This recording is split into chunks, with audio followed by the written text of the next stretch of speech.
ভাইজান, যেভাবেই হোক খোবাইবের চিন্তা তার দিল থেকে দূর করতে হবে, তা না হলে মহা সংকটে পড়তে হবে। তোমরা কোন খোবাইবের কথা বলছো? কেন, আপনি দেখেননি কিছুদিন যে একটি ছেলে গোপনে আমাদের বাড়িতে ছিল? মাহমুদার আব্বা যাকে অস্ত্র দিয়ে কফিনে ভরে দিয়েছিল, আপনিও তো অ্যাম্বুলেন্স দিয়ে সাহায্য করেছিলেন, তা কি ভুলে গেছেন? ও, সেই খোবাইব, সে তো অনেক বড় মুজাহিদ। তার কথা তো ইদানিং খুব বেশি বেশি পত্রপত্রিকায় হেডলাইনে আসছে। এই তো দুদিন আগে ডেইলি নিউজে সংবাদ এসেছে, তাকে যদি কেউ জ্যান্ত বা মৃত ধরে দিতে পারে, তবে লেনিন তাকে 50 লক্ষ রোবল পুরস্কার প্রদান করবেন। আর যদি কেউ তার ছবি অথবা কোথায় থাকে সে সংবাদ দিতে পারে, তাহলে তাকে লক্ষ রোবল পুরস্কার প্রদান করবেন। তাকে ধরার জন্য বলশেভিকরা আদা জল খেয়ে মাঠে নেমেছে। উচ্চ প্রশিক্ষণপ্রাপ্ত গোয়েন্দারা হন্য হয়ে খুঁজে বেড়াচ্ছে। সে নাকি কমিউনিস্টদের চরম ক্ষতি সাধন করছে।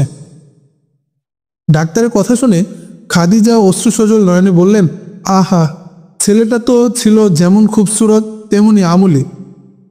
সে আমার ঘরে সপ্তাহখানেকের জন্য মেহমান হয়ে উঠেছিল। তাকে আমি যদিও পেটে পাইনি ও বুকে ধরিনি, তবু তাকে ছেলে মর্যাদা দিয়েছিলাম। আমার আদর্শ হক সে কেড়ে নিয়েছিল। আয় আল্লাহ, তুমি তাকে দুশ্মনের শ্যান দৃষ্টি থেকে হেফাজতে রাখো। তুমি তার একমাত্র আশ্রয়দাতা। তোমার কুদরতি হাতে তাকে সঁপে দিলাম। খাদিজা পিত্রালয় থেকে বাড়ি ফিরে হারেস মিকাইলির নিকট সব খুলে বললেন। হারেস মিকাইলি ডাক্তারের পরামর্শ খুবই পছন্দ করলেন। অতঃপর মাহমুদাকে ডেকে এনে বললেন, মা মাহমুদা, তোমার মাদ্রাসা তো বলশেভিকরা তালা লাগিয়ে দিয়েছে। কয়েক মাস যাবৎ লেখাপড়া বন্ধ। অযথা অমূল্য সময় নষ্ট না করে আগামীকাল তোমার মামা বাড়ি চলে যাও। তোমার মামা তোমাকে ও সওদাকে ডাক্তারি পড়াবেন। তোমরা দু বোন একসাথে পড়াশোনা করো, এতে সমাজের খেদমত হবে। আব্বা, এই সমাজে লেখাপড়া করে লাভ নেই। যে সমাজে মসজিদ মাদ্রাসা বন্ধ করে দিয়েছে, যে সমাজে ধর্মকর্ম করলে গ্রেফতার করে নিয়ে যায়, যেখানে পাইকারি হারে আলেম উলামা দিনদার পরহেজগার ধরে জবাই করতেছে, মা বোনদের ইজ্জত লুণ্ঠিত হচ্ছে, যেখানে মানুষের জান মাল ও মান ইজ্জতের নিরাপত্তা নেই, সে সমাজে লেখাপড়া করে লাভ কি?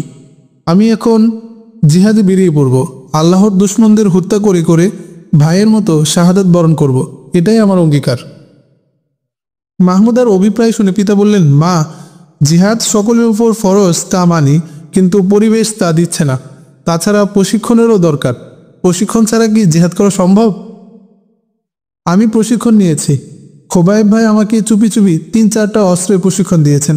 তিনি বিদায়বেলা অতি গোপনে আমাকে একটি অস্ত্র ও গুলি দিয়ে গেছেন। তা দিয়েই যা পারি দুশ্মন হত্যা করে মনের জ্বালা মিটাবো। আমাকে আর অন্য কোনো কাজে ব্যবহার করার চিন্তা করবেন না। মা, পাগলামি করলে হয় না। তুমি তোমার মামার নিকট চলে যাও। তুমি যদি একজন ভালো নার্সও হতে পারো, তবে এর দ্বারাও জেহাদের কাজ করতে পারো। যেমন কোনো মুজাহিদ আহত অবস্থায় হাসপাতালে ভর্তি হলে তার পরিচর্যা ও সেবা শুশ্রূষা করা। দুশ্মন এলে তারও ব্যবস্থা নেওয়া যাবে। তারপর যদি কোনো একটি পরিবেশ তৈরি করতে পারি, তবে আমরা সবাই জিহাদে ঝাঁপিয়ে পড়ব। পিতার কথা শুনে মাহমুদার মলিন মুখে হাসি ফুটে উঠল এবং মামাবাড়ি যেতে রাজি হয়ে গেল। পরদিন হারেস মিকাইলি নিজেই মাহমুদাকে নিয়ে তার মামার নিকট রেখে আসলেন। মামা দুজনকে ডাক্তারি শিক্ষার জন্য ভর্তি করিয়ে দিলেন। দু বোন নিয়মিত স্বাস্থ্য বিষয়ে পড়ালেখা করতে লাগলো। ফজরের নামাজ আদায় করে তাসবিহাত পড়ে কিছু আহার করে নদী পার হওয়ার চিন্তা করতে লাগলাম। নদীর ওপারেও সারি সারি পাহাড় ও বনবনানী দৃষ্টিগোচর হচ্ছে। কোথাও কোনো জনমানবের চিহ্ন নেই, আশ্রয় নেওয়ার স্থান নেই। পাহাড়ি নদী হিসাবে নদীটি বেশ চওড়া ও খরস্রোতা। পারাপারের কোনো ব্যবস্থা নেই। আমরা আমাদের সামানাপত্র নিয়ে আস্তে আস্তে নদীর কূল ঘেঁষে এগিয়ে চললাম। কয়েক ঘন্টা চলার পর আমরা খুবই দুর্বল হয়ে পড়লাম। আমাদের পদযুগল আমাদেরকে নিয়ে এক কদমও চলতে রাজি নয়। অগত্যা বৃহৎ আকারের একটি মহিরুহের নিচে বসে গেলাম। ওজায়েফ আমাকে লক্ষ্য করে বলল, খোবাইব ভাই, আমরা তো লোক 3 জন, এর মধ্যে আমাদের একজন আমির নিযুক্ত করা একান্ত জরুরি। পরামর্শ করে কাজ করা সুন্নত, এতে খায়ের ও বরকত হয় অধিক। চলুন আমরা একজন আমির নিযুক্ত করি। আমি বললাম, তা অবশ্য সত্য, তাই এখন থেকে আপনিই হলেন আমির। আমরা আপনাকে মেনে কাজ করব। আমার কথা শুনে ওজায়েফ তেলে বেগুনে জ্বলে উঠল এবং বলল, খোবাইব ভাই, আমাদের মধ্যে একমাত্র আপনি আলেম, কোরআন হাদিসে জ্ঞান রাখেন, তাছাড়া নির্ভীক রণকৌশলী, অকুতভয় সালার। অন্যদিকে জেহাদের লাইনে আপনার ত্যাগ, তিতিক্ষা আর কোরবানির তুলনা হয় না। এসব দিক দিয়ে আপনার ফজিলত অনেক বেশি। কাজে আপনি হলেন আমাদের আমির। আমরা আপনার হাতে জিহাদে বায়াত নিব এবং আপনার কমান্ডে জিহাদ করব। আমি নগণ্য হওয়া সত্ত্বেও তাদের পীড়াপিড়িতে দায়িত্ব গ্রহণ করলাম এবং দুজন থেকে জিহাদে বায়াত নিলাম। এরপর প্রয়োজনীয় কিছু নসিহত করে আল্লাহর দরবারে প্রার্থনা করলাম। দায়িত্ব এত কঠিন কাজ তা আমি এর আগে জানতাম না। এখন আমি হাড়ে হাড়ে রগে রেশায় টের পাচ্ছি দায়িত্ব কাকে বলে। ভয়ে আমার শরীর কুঁজো হয়ে যাচ্ছে। মনে হয় সপ্ত আকাশ ভেঙে আমার মস্তিষ্কে পতিত হয়েছে। কারণ এটা পিকনিক পার্টির আমির নয় খেলার পার্টির। ইসলামের সর্বোচ্চ চূড়া জিহাদ। একটি গুরুত্বপূর্ণ ফরজ ইবাদতের নাম হলো জিহাদ। যে ইবাদত আদায় করতে গিয়ে জান যায়, মাল যায়, দুশ্মনের হাতে বন্দী হওয়ার আশঙ্কা থাকে। এখানে আমার সামান্য ভুলের কারণে একজন মুজাহিদের জীবনের পরিসমাপ্তি ঘটতে পারে। মাল সামানা বিনষ্ট সহ এলাকা বিরান হওয়ার সম্ভাবনা রয়েছে। একজন আমিরের ভুল সিদ্ধান্তের কারণে যদি এমনটি হয় তাহলে তো লাভের চেয়ে লোকসান বেশি হবে। এসব চিন্তায় অস্থির হয়ে সেজদা বনত মস্তকে রোদন করতে লাগলাম। বেশ কিছুক্ষণ এভাবে অতিবাহিত হওয়ার পর উসাইদ আমাকে সান্ত্বনা দিতে গিয়ে বলল, খোবাইব ভাই, আপনি এত বিচলিত হলে কি চলবে? এসব চিন্তা আমি অনর্থক মনে করি, কারণ আমরা কোনো একটি কাজ পরামর্শ ছাড়া করব না। চিন্তা ফিকির করে ইস্তিখারা করে যদি আমরা সিদ্ধান্ত নেই তাহলে নিশ্চয়ই আল্লাহ মদদ আর সাহায্য করবেন। তিনি আরও বলেন যে বর্তমান জামানায় জিহাদি পশ্চিম উঁচিয়ে আমাদের নেতৃত্ব দিতে আসবেন না খালিদ বিন ওয়ালিদ, মোহাম্মদ বিন কাসেম, তারিক বিন জিয়াদ, সালাউদ্দিন আইয়ুবি, আনোয়ার পাশা, ইমাম শামিল প্রমুখ দিগ্বিজয়ী মুজাহিদগণ। আমাকে আপনাকে এই মিশন নিয়ে এগিয়ে যেতে হবে। তিনি আরও বলেন, খোবাইব ভাই, যেসব ওলামা একরামগণ মুজাহিদদের নেতৃত্ব দেওয়ার যোগ্যতা রাখেন কেউ তো আর জীবিত নেই, সবাইকে শহীদ করে দিয়েছে। বর্তমানে যারা মসজিদ, মাদ্রাসা আর খানকা নিয়ে আছেন তারা তো তাদেরই কেনা গোলাম।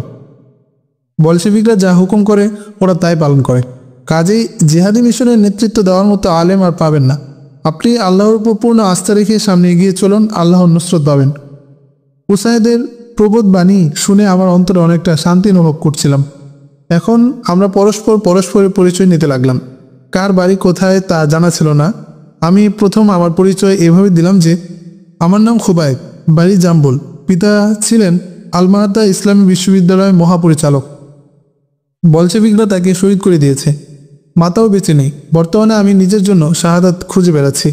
অপর একজন বললেন, আমার নাম উজাইফ, পিতা বরকতুল্লাহ, বাড়ি উজগান। পিতামাতা কেউ নেই। আমি আনোয়ার পাশার একজন নগণ্য সালার ছিলাম, বর্তমানে আপনার একজন অধীন সৈনিক। অন্যজন বললেন, আমার নাম উসাইদ, পিতা আব্দুল করিম দামলা, বাড়ি নিমনগান। পিতা মাতা সহ পরিবারের 17 জনকে শহীদ করে দিয়েছে। আমিও ছিলাম আনোয়ার পাশার সাগরিদ ও সালার, বর্তমানে আপনার অধীনস্থ সৈনিক।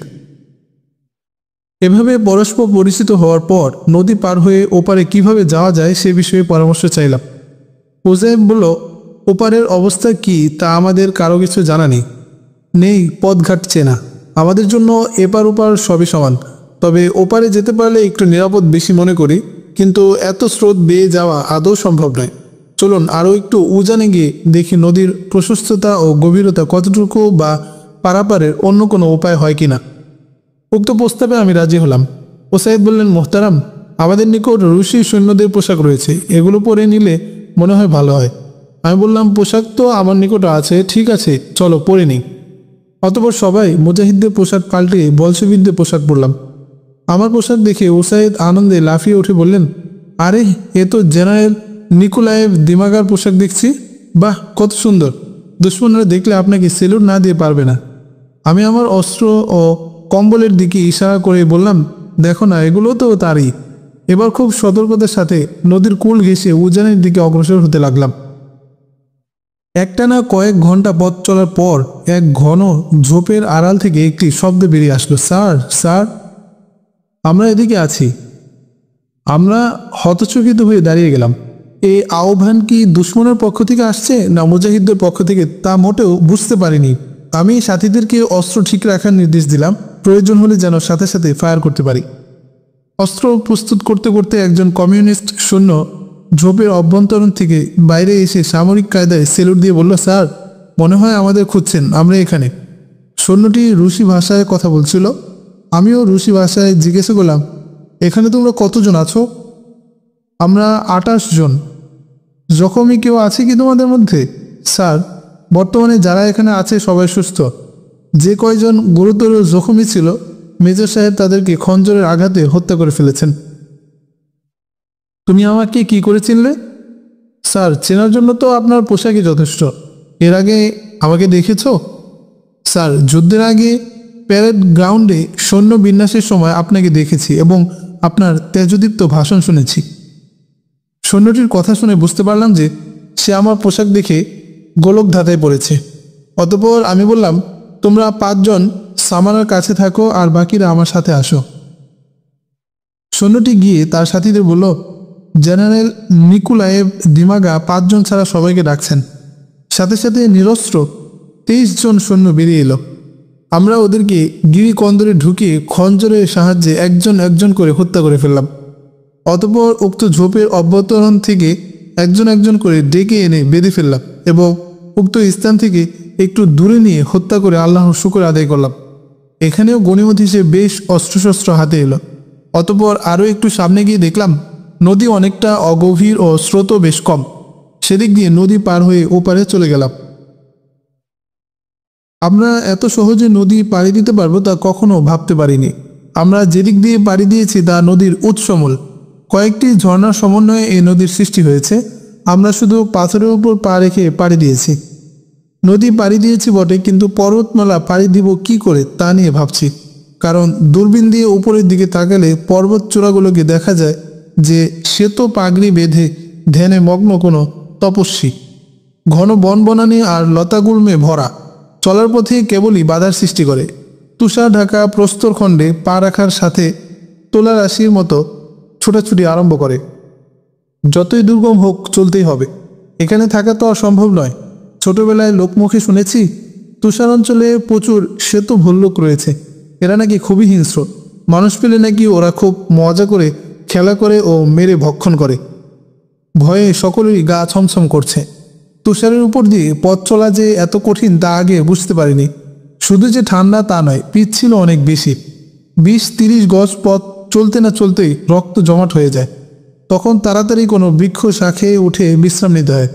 প্রায় 3 দিন ধরে এ তুষার অঞ্চল পাড়ি দিয়ে উষ্ণাঞ্চলে এসে পৌঁছলাম। এখনও লোকালয়ের কোনো আভাস পাওয়া যাচ্ছে না। আমাদের খানাপিনা সব ফুরিয়ে গেছে। অনাহারে প্রাণবায়ু উষ্ঠাগত। ওসায়েদ ললিত কণ্ঠে বললেন, খোবায়েব ভাই, আমি আর চলতে পারবো না। এই বলে অবোধ বালকের হাউমাউ করে কেঁদে ফেললেন। ওকে খেতে দেওয়ার মতো আমাদের নিকট কিছুই ছিল না। অবশেষে গাছের কচি পাতা চিবিয়ে রস পান করে জীবন বাঁচালো। ওর দেখা দেখি আমরাও তাই করলাম। এভাবেই পথ চলছি। এভাবে আরও 2-3 দিন শুধু কচি পাতার রস খেয়ে কাটিয়ে দিলাম। কিন্তু চতুর্থ দিন সকলের পেট খারাপ হয়ে গেল। একটু পরপর পাতলা পায়খানা হতে লাগলো। পাতলা পায়খানায় আমরা সবাই মরণাপন্ন। কোনো ওষুধও আমাদের নিকট ছিল না। ওসায়েব বললেন, খোবায়েব ভাই, আমরা শেষের দিকে যেসব পাতা খেয়েছি তা মনে হয় বিষাক্ত ছিল। খাওয়ার সময় কেমন যেন ঝাঁঝালো লাগছিল। আমিও চিন্তা করে তাই মনে করলাম। এখন আমরা একদম দুর্বল হয়ে পড়ে রইলাম। এখানে আমরা শেষ নিঃশ্বাস ত্যাগ করব। আর কোথাও যাব না স্থির করলাম। সবাই তবে ইস্তিগফার করে আজরাইলের অপেক্ষায় প্রহর গুনতে লাগলাম। একসময় আমরা চিন্তা করতে করতে ঘুমিয়ে পড়লাম। স্বপ্নে দেখি এক বৃদ্ধ নীল গাভী দহন করে দুধ এনে আমাদের পান করালেন এবং বললেন, এই দুধে তোমাদের পাতলা পায়খানা বন্ধ হবে, শরীরে বল পাবে, এমনকি 2-3 দিনের মধ্যে খুদ পিপাসাও টের পাবে না। স্বপ্নে দেখে আমার ঘুম ভেঙে গেল। খোদার রহমতে পূর্ণ সুস্থতা অনুভব করতে লাগলাম। পেটের পীড়া সম্পূর্ণ ভালো হয়ে গেল। ওনারাও ঘুম থেকে জেগে একই কথা বলতে লাগলেন। এই অলৌকিক ঘটনার পর আমরা পূর্ণ সুস্থ এবং সবল হয়ে গেলাম। অতঃপর আবার পথ চলতে লাগলাম। এভাবে 3 দিন অতিবাহিত হওয়ার পর আবার খুদ পিপাসায় কাতর হয়ে পড়ি। যখন সবাই চলতে অক্ষম হয়ে পড়লাম, তখন আল্লাহর দরবারে 2 রাকাত নামাজ পড়ে দোয়া করলাম। অতঃপর চেয়ে দেখি এক পাল বন্য ছাগল হয়তো নেকড়ের তাড়া খেয়ে আমাদের সম্মুখ দিয়ে দৌড়িয়ে যাচ্ছে। আমরা তা থেকে একটি ছাগল পাকড়াও করে জবাই করলাম। অতঃপর গোশত তৈরি করে আগুনে পুড়িয়ে আহার করলাম। উক্ত ছাগলে 4-5 দিনের আহার হয়ে গেছে। এ ধরনের কষ্ট করতে করতে আমরা 3 সপ্তাহে লোকালয়ের সন্ধান পেলাম। আমরা যে এলাকায় প্রবেশ করেছি সেই এলাকার নাম মার্টবার্গ। মার্টবার্গ এককালে ছিল প্রাচীনতম মুসলিম জনপদ। এখানে ছিল বড় বড় মসজিদ ও ইসলামী বিদ্যাপীঠ। যার নিকোলাই এর শাসনামলে উক্ত শহরটি ধ্বংস করে দিয়েছে, কারণ এটা মুসলিম অধ্যুষিত এলাকা। যার শাহীকে মার্টবার্গারের মুসলমানরা কিছুতেই মেনে নিতে পারেননি। যার নিকোলাই তার রাজ্যের সীমানা বৃদ্ধির জন্য এবং মুসলিম বিদ্রোহীদের দমন করার জন্য একদিন রাতের আধারে লক্ষ লক্ষ সৈন্য ও বিপুল পরিমাণ গোলাবারুদ আর কামান নিয়ে আক্রমণ চালিয়ে ঘুমন্ত অবস্থায় উক্ত জনপদ ধ্বংস করে দেয়। কামানের সাহায্যে বড় বড় দালান কোঠা আর ঘরবাড়ি মাটির সাথে মিশিয়ে দেয়। বর্তমানে মার্টবার্গে বলা হয় কুরগান। কুরগানের অধিবাসীরা 97% ছিল খ্রিস্টান। খ্রিস্ট ধর্মযাজক বা ধর্মীয় নেতা ফাদার জোহন এবং অপরাপর খ্রিস্টানরা কমিউনিস্টদের দুই চোখে দেখতে পারতেন না, কারণ কমিউনিস্টরা বলতো ধর্ম বলতে কিছু নেই। ধর্মীয় অনুশাসন মানা তো দূরের কথা, ওরা ধর্মকেই বিশ্বাস করে না, আল্লাহ বিশ্বাস করে না। এ কারণেই ফাদার জোহন সহ কুরগানের খ্রিস্ট জনগণ কমিউনিস্টদের বিরুদ্ধে বিদ্রোহী হয়ে ওঠে। আমরা একজন রাখালের নিকট থেকে কুরগানের সার্বিক অবস্থা জেনে নিয়েছি। ফাদার জোহনের চিন্তা চেতনা ও মন মানসিকতা জানতে চাইলে রাখাল বলল, ফাদার খুব দয়ালু মানুষ, তিনি মুসলিম মুজাহিদদের ভালোবাসেন। তারও ইচ্ছা যিশু বিদ্রোহীদের বিরুদ্ধে ক্রুসেড করা, কিন্তু পারতেছে না। ফাদার কোথায় থাকেন? প্রধান গির্জায়। বয়স কত? 60-এর কোটায়। তিনি কি পরিবার পরিজন নিয়ে এখানে থাকেন? তা ঠিক বলতে পারছি না। তিনি কি এই এলাকার বাসিন্দা? না, তিনি ধর্মপ্রচারে ইংল্যান্ড থেকে এখানে এসেছেন। কত বছর আগে এসেছেন তিনি? তা সঠিক বলতে পারবো না, তবে 30 বছরের কম হবে না, কারণ আমি ছোটবেলা থেকেই তাকে দেখে আসছি। বর্তমানে আমার বয়স 25 বছর। আয়ের উৎস কি ওনার? গির্জার নামে প্রচুর অক্ষকৃত জমি আছে, তাছাড়া মিশনের নামে প্রচুর অর্থ আসে ইংল্যান্ড থেকে। গির্জার পরিচর্যার কতজন ভক্ত থাকেন এখানে? প্রায় 30 জন। এরা সবাই কি ফাদার? না, বড় ফাদার একজন আর 2 জন সহকারী, বাকিরা কর্মচারী। এদের মধ্যে রাখাল, দারোয়ান, বাবরচি, বাগান চৌকিদার, ফসল রক্ষক ও মোবাল্লিক। মনে হয় সবাই পুরুষ, তাই না? না, মেয়েরাও আছে। তারা প্রভু যিশুর সন্তুষ্টিকল্পে গির্জাবাসী হয়েছে। তারা জীবনে কোনো পুরুষকে বিয়ে করবে না। প্রভু যিশুর জন্য তাদের জীবন উৎসর্গ করেছে। রাখালের সাথে আলাপ আলোচনা করে আমরা আরও একটু পথ এগিয়ে গিয়ে পরামর্শের জন্য একটি বিটিপি মূলে বসলাম। আমরা কিভাবে ফাদার জোহনের নিকট যেতে পারি তা নিয়ে পরামর্শ চাইলে ও সাহেব বললেন, তাদের নিকট যেতে হলে প্রথমে আমাদের গা থেকে সামরিক পোশাক খুলে ফেলতে হবে, তারপর মুজাহিদদের উর্দি পরে দেখা করতে হবে। পরিস্থিতি যদি প্রতিকূল চলে যায় তাহলে অন্য কোনো চিন্তা না করে ব্রাশ ফায়ারে গির্জা রঞ্জিত করে দিতে হবে। এটা আমার পরামর্শ, এখন হজরতের মর্জি। মুসাইদও এই পরামর্শে একমত প্রকাশ করল। অতঃপর আমরা সেনাবাহিনীর পোশাক খুলে মুজাহিদদের পোশাক পরে অস্ত্র শস্ত্রে সজ্জিত হয়ে প্রায় গির্জার নিকট পৌঁছে গেলাম। তারপর পাদ্রীর এক সহচরকে ডেকে বললাম, আমরা মুসলিম মুজাহিদ, ফাদারের সাথে সাক্ষাৎ করতে এসেছি, যদি অনুমতি হয়। উক্ত লোকটি পাদ্রীর নিকট আমাদের অভিপ্রায় ব্যক্ত করলে তিনি বললেন, সাক্ষাতের অনুমতি অবশ্যই রয়েছে, কিন্তু বিপদমুক্ত নয়, কারণ আমার এখানে বলশেভিকদের গোয়েন্দা আছে বলে মনে হয়। আজ 3 দিন যাবৎ এক যুবক খ্রিস্টান পরিচয় দিয়ে গির্জার করিডোরে প্রার্থনায় রত। একে খুব সন্দেহ হচ্ছে। তুমি এদেরকে নিয়ে মেরি গমেজের গির্জায় চলে যাও, সেখানে ওদের খানাপিনা ও থাকার ব্যবস্থা করে দেবে। ওরা যেন মেরি গমেজের অন্তপুরে অর্থাৎ খাস কামরায় অবস্থান করেন। বাইরে হাঁটাহাঁটি করা ঠিক হবে না। আমি সুবিধামতো 2-1 দিনের মধ্যে তাদের সাথে রাত্রে দেখা করব। সংবাদবাহক লোকটি এসে বললেন, আমাদের মাননীয় ফাদার নিজেই আপনাদের সাথে সাক্ষাৎ করবেন, তবে এখানে না, আপনাদেরকে নিরাপদ আশ্রয়ে নিয়ে যেতে বলেছেন। চলুন, জলদি চলুন। আমরা এক মুহূর্ত একটু চিন্তা করে নিয়ে আল্লাহর উপর ভরসা করে তার পিছু পিছু হাঁটতে লাগলাম। পায়ে চলা মেঠো পথ আঁকাবাঁকা হয়ে চলে গেছে বহুদূর। আমরা সে পথ বেরিয়ে চলছি, ঝোপঝাড় ও ট্যাকটিলায় ভরপুর। এভাবে চলতে চলতে এক অরণ্যে প্রবেশ করলাম। এখানেই মেরি গমেজের গির্জা। মেরি গমেজ একজন ইংল্যান্ডি খ্রিস্টান যুবতী। ধর্মপ্রচারের জন্য তিনি এত দূরে এসে গির্জা নির্মাণ করেছেন। গির্জায় বসবাসকারী সব ভক্তদের খানাপিনার ব্যবস্থা তিনিই করেন। গির্জাটা যদিও ছোট, কিন্তু দেখলে নয়ন কেড়ে নেয়। দুর্গম এলাকা হওয়ার কারণে এখানে লোকের সমাগম কম। রাহাবর মেরির নিকট আমাদের পরিচয় করিয়ে ফাদারের নির্দেশ শুনিয়ে বেরিয়ে গেলেন। মেয়েটি আমাদের নিয়ে গেল তার খাস কামরায়। অতঃপর খাদেমকে ডেকে চা নাস্তার হুকুম দিলে খাদেমা চা নাস্তা হাজির করলো। আমরা নাস্তা করার সাথে সাথে খাদেমা এসে বলল, জনাব, আপনাদের উপর নির্দেশ গোসল করার। হাম্মামখানায় পানি আপনাদের অপেক্ষা করছে। এর মধ্যে মেরি গমেজ সে একই কথা বলল যে আপনারা বহুদূর থেকে সফর করে এসেছেন, ক্লান্তির ছাপ চেহারা থেকে এখনও দূরীভূত হয়নি। গোসল সেরে বিশ্রাম নিলে ক্লান্তি অনেকটা দূর হবে। আমরা গোসল করতে হাম্মামখানায় চলে গেলাম। গোসলের জন্য দেওয়া হয়েছে গরম পানি। আমরা মনের আনন্দে একজন একজন করে গোসল করলাম, অথবা রুমে গিয়ে বিশ্রাম নিলাম। গরম পানিতে গোসল করাতে যে কি আরাম অনুভব করেছিলাম তা প্রকাশ করার সাধ্য কারণেই। একটানা বিকাল 4টা পর্যন্ত ঘুমিয়ে জাগ্রত হয়ে দেখি ওসায়েব এখনও নাক ডেকে ঘুমাচ্ছেন, আর আমাদের পাশে উপবেশন ওসায়েদ ভাই। চোখ দুটি তার লোহিত বর্ণ। তার অবস্থা দেখে বড়ই মায়া লাগলো। জিজ্ঞেস করলাম, তুমি যে ঘুমাওনি? মাফ করবেন হজরত, আমি ইচ্ছা করেই জেগে আছি, কারণ অস্ত্রশস্ত্র এভাবে রেখে ঘুমিয়ে যাওয়া মুনাসেব মনে করিনি। কার ভিতর কি আছে কে জানে, খোদা না করুক যদি কোনো অঘটন ঘটে যায়, তাই জাগ্রত রয়েছি। ওসায়েদের হুঁশিয়ারি ও বিচক্ষণতা দেখে প্রাণ খুলে তার জন্য দোয়া করলাম।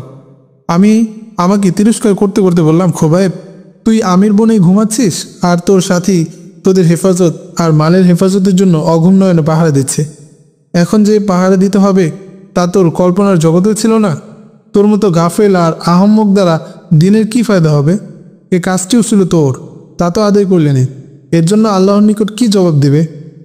এ ধরনের ভর্ৎসনা করে আত্মাকে সামান্য মালামাত করে ওজায়েফকে জাগালাম। এর মধ্যে পরিচারিকা খানা এনে হাজির করলো। আমরা তৃপ্তি সহকারে উদর পূর্ণ করে আহার করে আল্লাহর প্রশংসা করলাম। অতঃপর আমরা দুজন জেগে রইলাম আর ওসায়েদকে ঘুমানোর সুযোগ করে দিলাম। ওসায়েদ ঘুমিয়ে গেলেন। আমরা যে রুমে বিশ্রাম নিচ্ছিলাম সে রুমের এক পাশে মেরি গমেজের বিছানা, অপর পাশে আমাদের জন্য করা বিছানা। মধ্যে কোনো আড়াল নেই। এখানে অবস্থান করা বা বিশ্রাম নেওয়া খুবই সংকোচ বোধ করছিলাম, কিন্তু তাছাড়া আর কোনো উপায়ও তো নেই। মেরি গমেজ 20 বছর বয়সের সুন্দরী যুবতী, মন কেড়ে নেওয়া চেহারা, পিঙ্গল বর্ণের চোখ আর ফ্যাকাশে চিকুর ছাড়া কোনো খুঁত পাবে না তার দেহ বল্লরিতে। যৌবন জোয়ার দেহের কানায় কানায় ভরপুর। সে কেন হাজার হাজার মাইল দূরে এসে এই বিজন বনে গির্জা তৈরি করে অবস্থান করেছে তা বোধগম্যের বাইরে। এখানে যারা আসা যাওয়া করে প্রায় সবাই যুবক। আসলেই কি ধর্ম প্রসারের জন্য এখানে এসেছে, না অন্য কোনো মতলব নিয়ে, তা কে জানে। মেরি গমেজ তার খাটে উপবেশন। 3 জন যুবক খাটের কাছে হাঁটু গেড়ে নতশিরে বসে আছে। মেরির সম্মুখে শোভা পাচ্ছে তাদের ধর্মগ্রন্থ বাইবেল। মেরি তার শিষ্যদেরকে বাইবেল পড়ে পড়ে বোঝাচ্ছে। বাইবেলটি ছিল ল্যাটিন ভাষায় লেখা, অনুবাদ করেছে রুশি ভাষায়। বাইবেল পড়ার ফাঁকে ফাঁকে যুবতী অপাঙ্গে আমার দিকে দৃষ্টিপাত করছে। আমি বাইবেল শোনার সুবাদে মাঝে মধ্যে সেদিকে দৃষ্টি নিক্ষেপ করি। এর মধ্যে প্রায় 3-4 বার চোখের মিলন হয়ে গেল। আমি বারবারই লজ্জায় চোখ নিচে নিয়ে আসি। যুবতী তার অনুসারীদেরকে বাইবেল পাঠ করে বোঝাতে লাগলো যে প্রভু যিশু হলেন আল্লাহর পুত্র, এজন্যই তিনি মৃত মানুষকে জিন্দা করতে পারতেন, দৃষ্টিহীনকে দৃষ্টিদান, কুষ্ঠরোগীকে আরোগ্য দান করতে পারতেন। ভক্তেরা বসে বসে মস্তক নেড়ে হা হা করতে লাগলো। এসব পাগলের প্রলাপ আমার বরদাস্ত হচ্ছিল না। আমি আমার আসন ত্যাগ করে আস্তে আস্তে তার টেবিলের নিকট গিয়ে বললাম, জানার জন্য কিছু জিজ্ঞাসা করতে পারি কি সিস্টার? হ্যাঁ, ধর্ম সম্বন্ধে জানতে দোষ কি বলুন। সন্তান জন্ম দেওয়া কি ভালো গুণ নাকি খারাপ? আমার প্রশ্নের উত্তর কি দিবে তা নিয়ে ফাঁফরে পড়ে গেল। তার তো বিয়ে হয়নি, সন্তানের কোনো প্রশ্নে আসে না। সে মাথা চুলকাতে চুলকাতে ললিত কণ্ঠে বলল, সন্তান জন্ম দেওয়া আমাদের ধর্মমতে দোষণীয় ও জঘন্য অপরাধ। তাই আমি কোনো পুরুষকে বিয়ে করিনি। সন্তান জন্ম দেওয়া যদি দোষণীয় বা অপরাধ হয়, তাহলে আপনার আব্বা আম্মা যে অপরাধ করেছে আপনাকে জন্ম দিয়ে, এই হিসাবে আপনার আল্লাহ তো অপরাধী যিশুকে জন্ম দিয়ে। দোষী ব্যক্তি কি করে আল্লাহ হতে পারে বলুন? আমার কথা শুনে মেরির চেহারা পাণ্ডুর হয়ে গেল। এরপর কি বলবে না বলবে তা স্থির করতে পারছে না। কি যেন চিন্তা করে একটু পর বলল, সিদ্ধ পুরুষের জন্য এসব ঠিক নয়, খোদাওয়ানদের জন্য ও সাধারণ মানুষের জন্য ঠিক। অতঃপর আমি বললাম, সিস্টার, খোদাবন্দের জন্য যদি এটা ঠিক হয় তাহলে বলবো, এত শক্তিশালী খোদা মাত্র একজন সন্তান জন্ম দিল কেন? এতে তো খোদার দুর্বলতা প্রকাশ পায়। কেননা সাধারণত মানুষ সন্তান জন্ম দেয় 1 থেকে 12-14 জন, সেই হিসেবে খোদাওয়ান দিলেন মাত্র একজন। এমন দুর্বল ব্যক্তি খোদা হলেন কি করে? আমার কথা শুনে মেরির সুন্দর মুখশ্রীখানা মলিন হয়ে গেল। তার মুখ থেকে একটি কথাও বের হলো না। লজ্জায় মাথা নত করে বসে রইল। এক পর্যায়ে ভক্তদের বিদায় দিয়ে সে শয্যা গ্রহণ করলো। আমি এসে আমার খাটে আসন গ্রহণ করলাম। এভাবে দিবস কেটে গেল। আমরা মাগরিবের নামাজ আদায় করলাম। পরিচারিকা এসে আমাকে ডেকে নিয়ে গেল পুষ্পকাননে। সেখানে রয়েছে পাশাপাশি 2টি চেয়ার আর মধ্যে একটি টেবিল। একটি চেয়ার দখল করে মেরি বসা, আমি অপর চেয়ারে বসলাম। মেরি মুচকি মুচকি হেসে বলল, আজ আমি তোমার নিকট হেরে গেছি। তোমার প্রশ্নের উত্তর পরে দেওয়া হবে। এ ধরনের আরও কিছু আলাপের পর রুমে ফিরে আসি। রাত পোহায় ভোর হলো। ফাদার জোহন এখনও আসেননি। খবর পাঠানোর কোনো ব্যবস্থা নেই। এখানে অবস্থান নেওয়া কতটুকু নিরাপদ তা স্থির করতে পারছি না। তাছাড়া গির্জাপতি মেরি গমেজের সাথে হলো কথা কাটাকাটি, এতেও অনর্থের সৃষ্টি হতে পারে। চিন্তা ও পেরেশানিতে সকলেরই মন খুব খারাপ। মেরি গমেজ আমাদের মনোভাব বুঝতে পেরে বলল, মুজাহিদ বন্ধুরা, তোমরা আমার এখানে আশ্রয় নিয়েছ, এখন তোমরা আমার মেহমান। তোমাদের সেবা করা আমাদের ধর্মীয় দায়িত্ব। তাছাড়া আমাদের প্রধান ফাদার তোমাদেরকে আমার আশ্রয়ে প্রেরণ করেছেন, এতেও তোমাদের সেবা করা আমার নৈতিক কর্তব্য। তোমরা অনেক দূর থেকে সফর করে এসেছ, ক্লান্তিজনিত দুর্বলতা এখনও কাটেনি। তোমরা নিশ্চিন্ত মনে এখানে থাকো, খাও, ঘুমাও ও বিশ্রাম নাও, কোনো চিন্তা করো না। আমরাও তোমাদের মতো কমিউনিস্টদের অর্থাৎ নাস্তিকদেরকে দেখতে পারি না। ধর্ম যদিও ভিন্ন, কিন্তু চিন্তা অভিন্ন। আমরা যদি তোমাদের কোনো উপকার না করতে পারি তবে অপকার করব না। তোমরা কোনো চিন্তা করো না, আমাদের ফাদার নিশ্চয়ই আসবেন। মেয়েটির কথা শুনে আমরা অনেকটা চিন্তামুক্ত হলাম। তার কথা সত্য বলেই মনে হলো।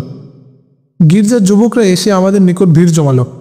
আমরা তাদের সাথে সৌহার্দ্যপূর্ণ আলাপ আলোচনা করলাম। তাদের কথার দ্বারা এটাও স্পষ্ট হয়ে গেল যে এরা বিদ্রোহী। কমিউনিস্টরা তাদের চক্ষুশূল। এক যুবক আমার নিকট প্রশ্ন করে জিহাদ সম্পর্কে জানতে চাইল। আমি পবিত্র কোরআন হাদিসের আলোকে জিহাদের প্রয়োজনীয়তা, জিহাদের ফাজাইলগুলো বর্ণনা করলাম। তাছাড়া জিহাদের বিভিন্ন ঘটনাবলী ও খোদাই নুসরত ও মদদের কাহিনী শোনালাম। সে সময় মেরি গমেজও এক পাশে দাঁড়িয়ে আমার কথাগুলো গভীরভাবে শুনছিল। এক যুবক বলে উঠল, তাহলে আমাদের ধর্মের চেয়ে ইসলামই অধিক সত্য বলে মনে হয়। অপর এক যুবক আমাকে জিজ্ঞেস করলো, মুজাহিদ বন্ধু, আমরা যদি আপনাদের সাথে মিশে বলশেভিকদের বিরুদ্ধে যুদ্ধ করি তাহলে নেবেন কি? মানুষের জানের শত্রু হলো সাপ। উক্ত সাপকে চাই মুসলমানে হত্যা করুক, চাই খ্রিস্টান হত্যা করুক, পুরুষে করুক চাই মহিলাই করুক, ছেলে করুক চাই মেয়ে করুক, হত্যা করলে সকলেরই উপকার হবে। শত্রুকে জাতি ধর্ম নির্বিশেষে হত্যা করার দরকার। অপরদিকে বলশেভিকরা যেমনিভাবে মুসলমানদের শত্রু, ঠিক তেমনিভাবে খ্রিস্টানদেরও শত্রু। এদেরকে হত্যার জন্য যদি আপনারা আমাদের সাথে থাকেন বা সহযোগিতা করেন তাহলে আপত্তির কি থাকতে পারে? আসুন আমরা দেশ ও ধর্মকে বাঁচানোর জন্য দুশ্মনের বিরুদ্ধে ঝাঁপিয়ে পড়ি, দুশ্মন নিপাত করে শান্তি প্রতিষ্ঠা করি। আমার কথা শুনে মেরি গমেজ আনন্দে নেচে উঠল এবং বলল, মুজাহিদ ভাই, যুক্তি অকাঠ্য ও মহামূল্যবান। আমি সর্বদিক দিয়ে তোমাকে সাহায্য করব। আমার যতগুলো অনুসারী আছে সবাইকে তুমি প্রশিক্ষণ দিয়ে যুদ্ধে নিয়ে যাবে, আর তোমাদের টাকা পয়সা যা প্রয়োজন হয় তা মিশন থেকে দেওয়া হবে। ফাদার আসলে তিনি চূড়ান্ত ফয়সালা দেবেন। এসব আলাপ আলোচনার মধ্য দিয়ে দিবস কেটে গেল। এতক্ষণে সূর্য তার চিরাচরিত অভ্যাস অনুযায়ী রক্তিম আভা ছড়িয়ে গাছগাছালির উপর দিয়ে পশ্চিম আকাশে ডলে পড়েছে। স্নিগ্ধ সমীরণ সন্ধ্যার আগমনী বার্তা নিয়ে সনসন আওয়াজ তুলে দিক দিগন্তে ছুটে চলছে। পাখিরাও কিচিরমিচির গান গেয়ে আপন আপন নীড়ে আশ্রয় নিচ্ছে। গির্জায় টানানো বড় বড় ঘণ্টা ঢং ঢং করে বেজে উঠছে। সন্ধ্যার প্রার্থনাকারীরা গির্জা বিমুখে ছুটে চলছে। আমরাও গির্জার অদূরে পুষ্পকাননের এক কোণে দাঁড়িয়ে আজান দিয়ে নামাজ আদায় করলাম। গির্জার পূজারীরা আমাদের আজান শুনে চুপি চুপি আমাদের নামাজ অবলোকন করছে। আমরা এশার নামাজ পড়ে খানাপিনা সেরে শয্যা গ্রহণ করলাম। রাত আনুমানিক 1টার দিকে প্রধান ফাদার জোহন একজন সঙ্গী নিয়ে মেরির রুমে হাজির হলেন। মেরি আমাদেরকে ঘুম থেকে জাগিয়ে বলল, বন্ধু, তোমাদের কাঙ্ক্ষিত ব্যক্তি ও আমাদের মহান ধর্মগুরু চলে এসেছেন। তোমরা জলদি আলাপ শেষ করো, তিনি এখনই চলে যাবেন। আমরা প্রথমে কুশল বিনিময় করে খুব আদবের সাথে আমাদের পরিচয় দিলাম। আমার নাম শোনার সাথে সাথে পাদ্রী চমকে উঠে বললেন, আপনি কি সেই খুবাইব? যার মাথার মূল্য লেনিন ঘোষণা দিয়েছে $30 লক্ষ। পাদ্রির কথার কোনো উত্তর আমার নিকট মজুদ ছিল না, কারণ আমাকে নিয়ে যে বাইরে এ ধরনের তুলকালাম কাণ্ড হচ্ছে তা আমি কোনোদিন জানতাম না। আমার নীরবতায় পাদ্রি আবার জিজ্ঞেস করলেন, কি কিছুই বলছেন না যে? কোন খোবায়েবকে নিয়ে এমন জড়ো হাওয়া বলছে তা আমার জানা নেই। আপনি ছাড়া আরও কোনো খোবায়েব আছে তাও জানা নেই। এসব আলাপ আলোচনার পর পাদ্রি বললেন, তোমরা যুদ্ধ চালিয়ে যাও, সব ধরনের সাহায্য করে যাব, তবে আমাকে কিছুতেই প্রকাশ করবে না। বর্তমানে আমার উপর খুব নজরদারি চলছে। একজন লোক আমার এখানে আজ 3 দিন যাবত অবস্থান করছে। আমার সব কিছুর উপরই নজর চলছে। মনে হয় ও বড় ধরনের গোয়েন্দা হবে। পাদ্রির কথা শুনে আমি বললাম, আপনি নিশ্চিন্ত থাকুন, তার ব্যাপারে আমরা ব্যবস্থা নেব। আগামীকাল থেকে অ্যাকশন আরম্ভ হবে। একবার তাকে একটু পরিচয় করিয়ে দেবেন। পাদ্রি পরামর্শের পর চলে গেলেন। পরদিন সাধারণ বেশে উজায়েবকে পাঠালাম। তিনি সব তথ্য সংগ্রহ করে নিয়ে এলেন। আমরা পরদিন রাত্রে সামরিক পোশাক পরে গির্জা থেকে ফাদারের সন্দেহভাজন ব্যক্তিকে গ্রেফতার করে নিয়ে আসি। তারপর তার কাছ থেকে গুরুত্বপূর্ণ তথ্যাদি নিয়ে গোপন ওয়্যারলেস সেট, কাগজপত্র ও পরিচয়পত্র ছিনিয়ে নিয়ে তাকে টুকরো টুকরো করে পাহাড়ে, জঙ্গলে, নদীতে ছড়িয়ে ছিটিয়ে ফেলে দিলাম। এই ঘটনা আমরা 3 জন ছাড়া আর কোনো প্রাণী জানল না। অপারেশন সেরে সাধারণ পোশাক পরে মেরির গির্জায় চলে গেলাম।